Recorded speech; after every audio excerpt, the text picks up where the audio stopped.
Hello, everybody. How are you? I don't care. Yes, I do. Of course, I do. Hope all is well. We're going to be talking about my favorite era of music, the 90s, and that might be a little bit cheesy to some of you people, but it just is what it is, you know? So music is subjective, and that's okay. Let's get into it.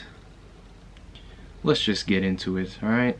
So, I'm going to be talking about what got me into grunge, my favorite bands, and all that. The first time I ever heard grunge music, I don't even like using that term, but the first time I've ever heard this type of music would probably be when I was a little kid, probably first grade maybe, probably even younger, kindergarten. One of my childhood friends was listening to Nirvana, of course, right? But I didn't know what that was. I didn't know what is a Nirvana. That didn't really make sense to me. I didn't really pay attention to music until like high school. I really didn't, to be honest with you. I didn't really care about music because I don't know, I was kind of fat. I just ate a lot, and I'm just being honest. So basically high school is when I started listening to the grunge music, 90s era type of music, and of course my first band was Nirvana, of course, but I was always like, there's got to be more than just Nirvana from this era, right? So that's when I did a little bit of research, started looking at who else was in the Seattle scene, and then that's when I came across Alice in Chains, Pearl Jam, Soundgarden, just to name a few.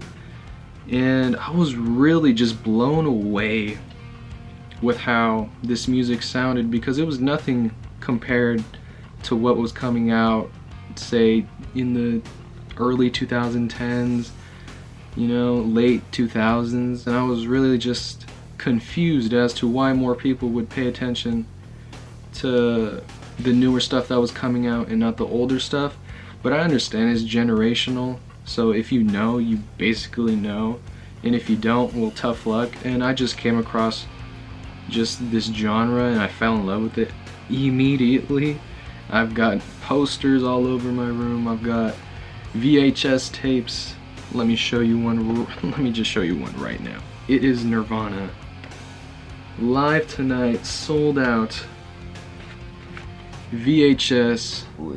Not there. Focus. Totally infatuated with this band. Totally mesmerized by Kurt Cobain. Everything about this music was just everything to me. It was really just, it made me feel special.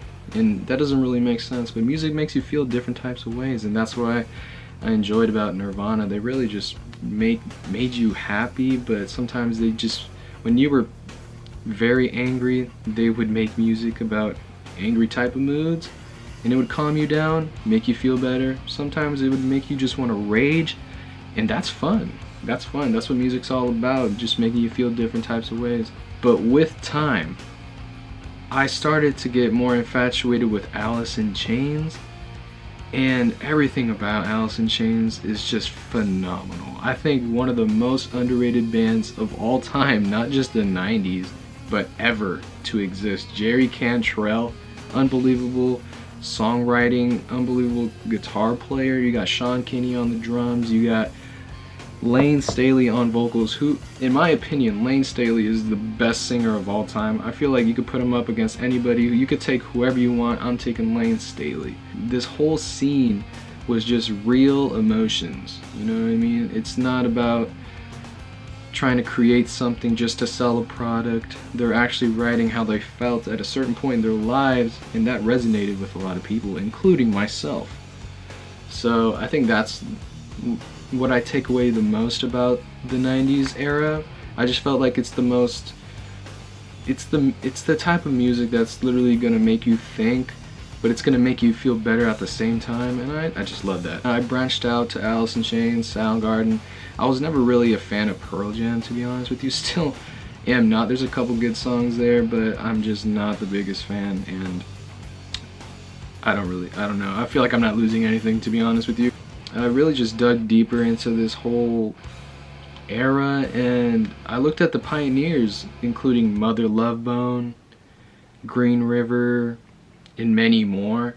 I will always appreciate the pioneers, because without the pioneers, there's really just, like, what do you have to hold on to, you know what I mean? Like, Mudhoney's ridiculous. You could see in that era, everybody felt together. Nobody felt like they were competing against one another. They felt like a genuine family, and I don't think you'll ever see anything like that again as for now, because of the digital age, cameras, phones everywhere. I really enjoyed the camaraderie and the genuine appreciation for each band and each person, because they really just wanted to make music at the end of the day. They just wanted to make music, have a good time, and they made livings out of it, which is pretty freaking cool. With all that being said, my favorite band, obviously Alice in Chains, in my opinion. I feel like Alice in Chains to this day has not released a bad record, and it really just speaks volumes of how well-rounded each member was, from the drumming to the bass to the guitar to the vocals, all around everything. The chemistry between Jerry Cantrell and Lane Staley, and even now you can see when Lane Staley passed away in 2002, right now you can see the soul of all that music was Jerry Cantrell. And William Duvall's doing a great job. I don't think he's trying to imitate Lane Staley.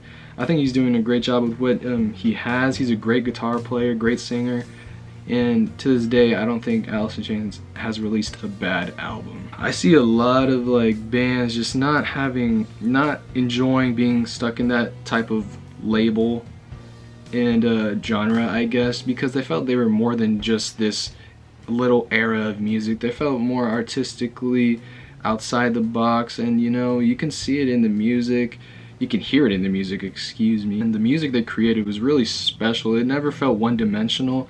Of course you have the guitar riffs and everything, like there's obviously the sound is there. I don't really like using the term grunge, even I just feel like it's the easiest thing to say, but I still feel like they don't want to be categorized in this box, and I respect that, you know.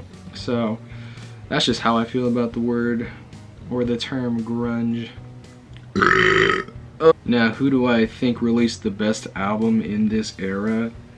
I think without a doubt, pound for pound, track for track, from start to finish, I think Alice in Chains' Dirt album is as perfect of an album you can get. And you can disagree, you can somewhat agree, or you can just think I'm terrible. Like, I have no position whatsoever to say this, but I think that Dirt by Alice in Chains is the best by far. I don't think it's Nevermind by Nirvana. I don't even think Nevermind's Nirvana's best album. I think that's In Utero, because I think it compacted a perfect mixture of the Bleach era and the Nevermind era and put it together, and you got In Utero, and it was so fantastic. But back to Alice in Chains' Dirt. Alice in Chains' Dirt is ridiculous. I feel like there's not a bad song on there. There's not a song I'd skip all the time. There's certain songs I would skip just because I have favorites on the album, but that doesn't mean it's a bad song. It's just really incredible, and I think that was the best album from that era, the Dirt album by Alice in Chains. I do feel like the grunge genre and era kind of died when Kurt Cobain died, but I don't think that's really fair to say, because there were still quite a few good albums being released even after his death, such as Soundgarden's Down on the Upside album, released in 1996. I think that's a great album, and Alice in Chains' Tripod album, or self-titled album, whichever you want to call it. Maybe the excitement did wear off once Kurt Cobain died, tragically, but I still think that there was good music even after his death. But I think it's pretty fair to say that grunge kind of started to fade out once Kurt Cobain died. That is basically all I have to say in this video. I hope everybody enjoyed. If you did, leave a like. If you didn't, leave a comment. Tell me what you want me to talk about. I could talk about anything. We don't even have to talk about music. So, thank you for watching, and goodbye.